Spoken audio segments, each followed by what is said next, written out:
So the winter 2018 anime season has come to a close.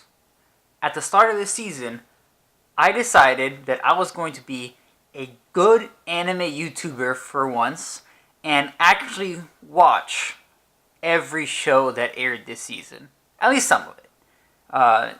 Just to test everything out, see what was good, what wasn't, be part of the conversation, all that good stuff, so that I can properly convey to you guys what's worth it and what's not. And so here's my retrospective on the 2018 winter anime season. So, the first show that aired this season, and the first thing I started watching, is something that everybody is talking about right now, A Place Further Than the Universe. And that show of all of the cute girls going to Antarctica.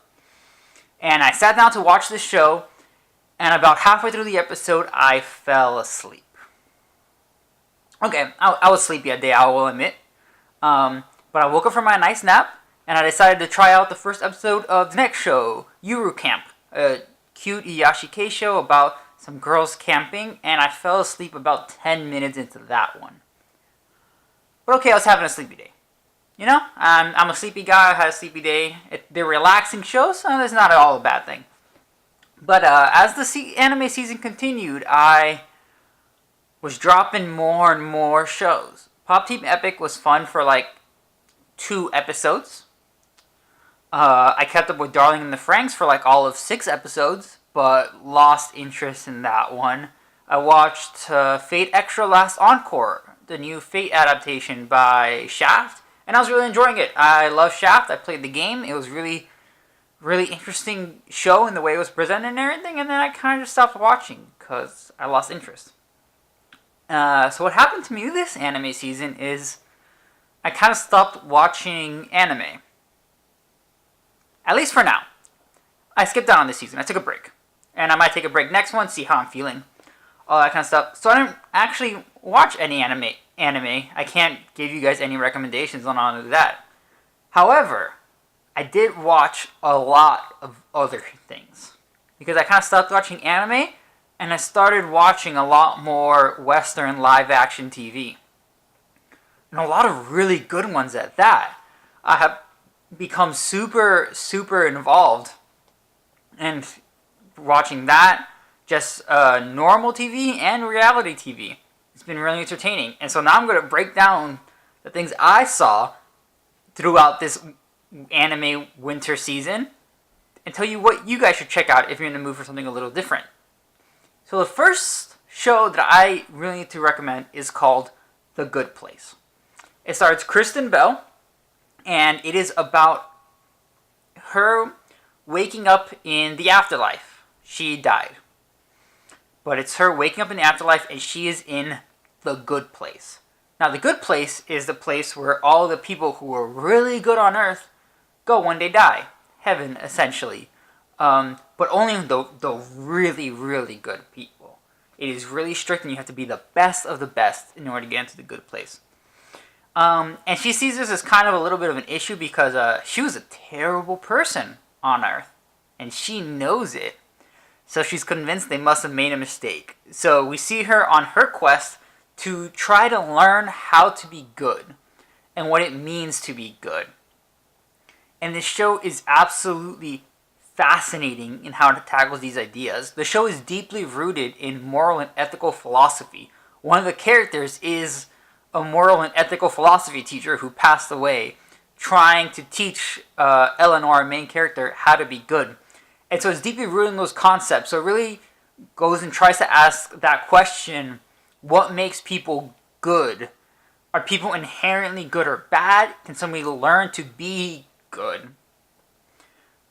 And all of those really interesting things. And it's absolutely fascinating. And I wish I could talk about the show more, because I think there's a lot you can dive into.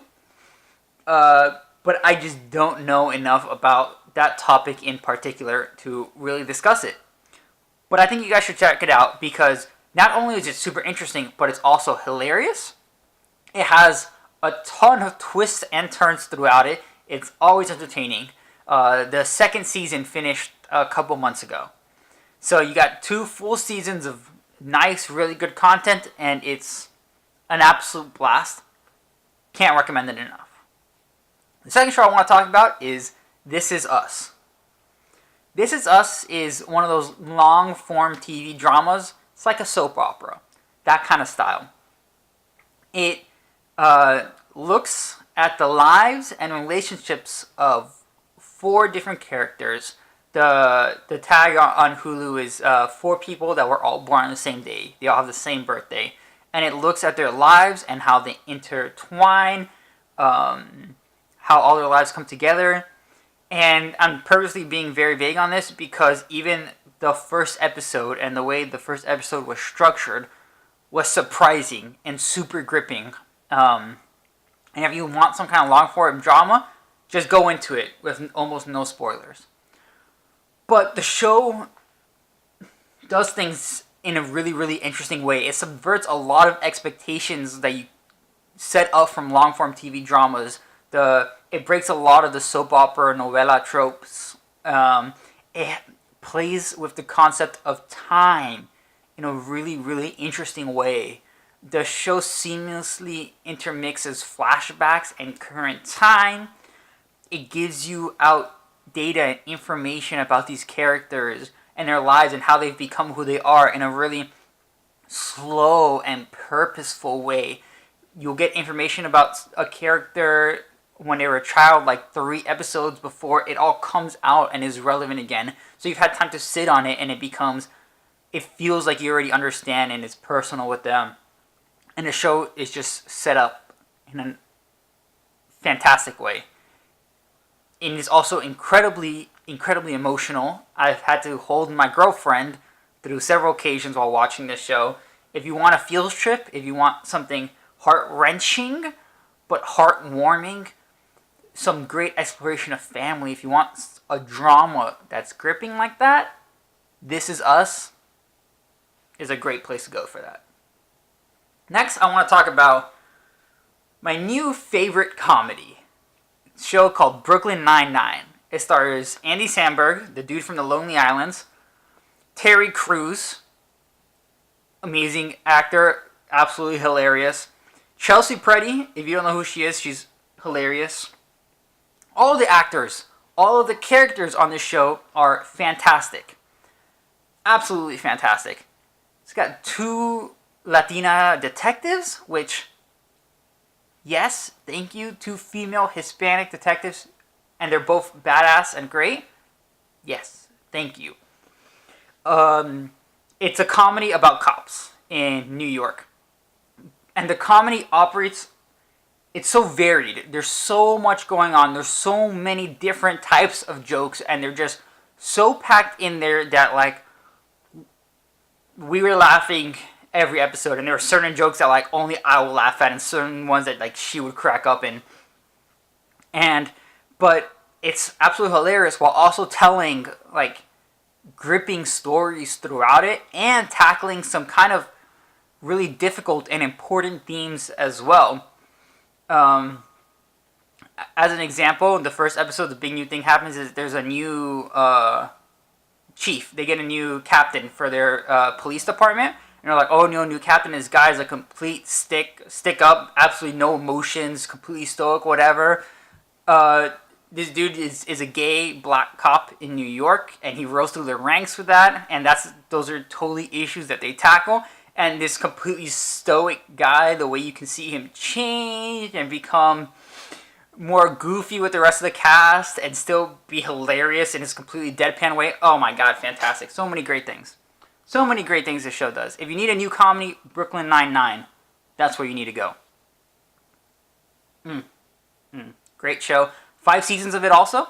The 5th season is like halfway through airing right now. So you got a lot of quality laughs coming your way. Cool.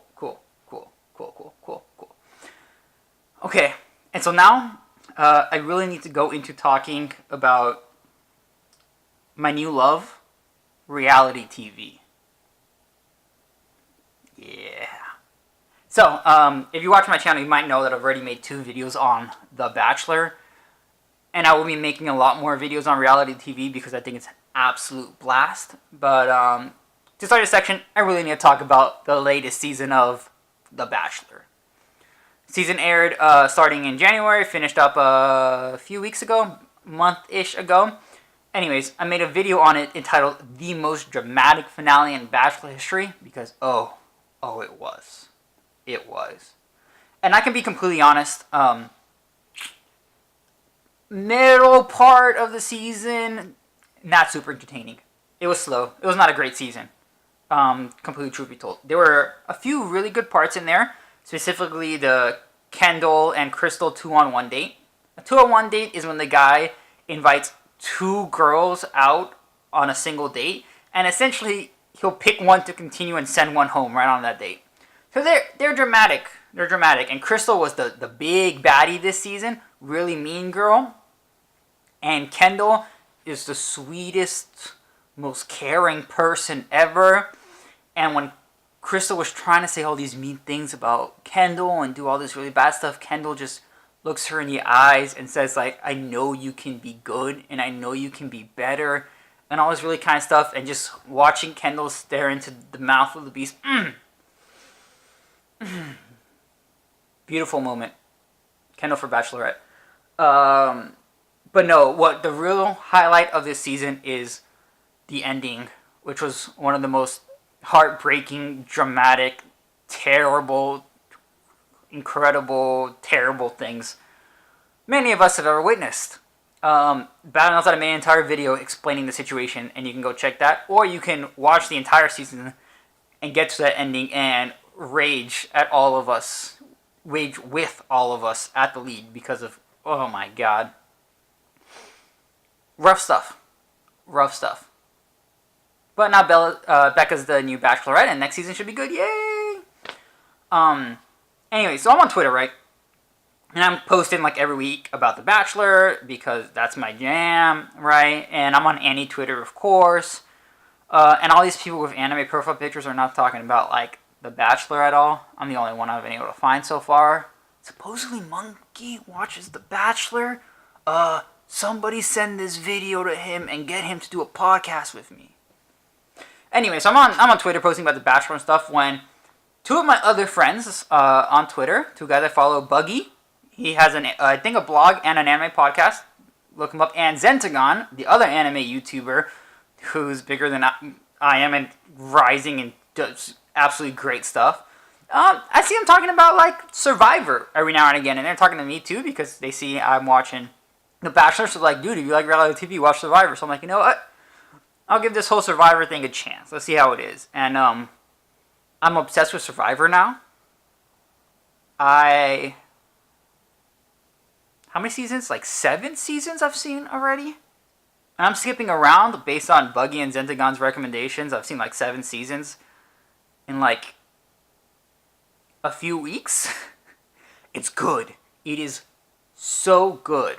So for those of you who don't know what Survivor is, it's like 16 to 20 people are sent off to some deserted island or in the middle of China or in the middle of Africa, somewhere completely devoid of society. It's all civilization, all that kind of stuff. They're given basically nothing, split up into teams, and they gotta survive out there for like 39 days. And these teams will have to compete in challenges, and whichever teams win the challenges, they'll get rewards, and the teams that lose the challenge have to vote one member of their team off. So the numbers continuously dwindle as they vote each other off, and so the last person standing gains the title of Sole Survivor, and they win $1 million.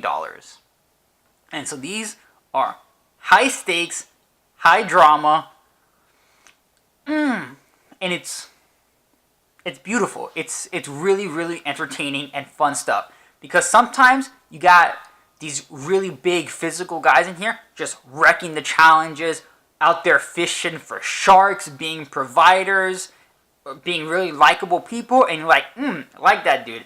But then you got these quiet guys, the masterminds who are controlling the scenes and manipulating everyone and getting them all to do their bidding, slowly cutting down the people to make it to the very end and just playing this amazing strategic game. And oh, that's fantastic to watch. But then you got these seasons where you got people trying to do this, except they're trash at it, and so the whole season goes cuckoo for Cocoa Puffs, and everything is crazy and bonkers, and it's just a lot of fun. And instead of making strategic moves, people make moves just to piss off other people in the tribe. Oof, it's just an absolutely fun experience.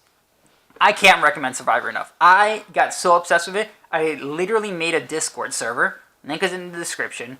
And I'm hosting a game, an online game of Survivor on it right now. It's currently going on, and it's a blast. And people are having fun with it, I hope.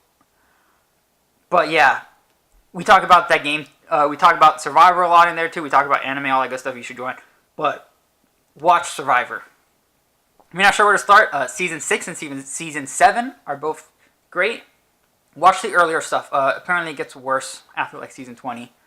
Season 6 and 7 are fantastic. Season 15 is great. But like, get in, just join, talk to us about Survivor. It's a absolute blast. Great, super entertaining show.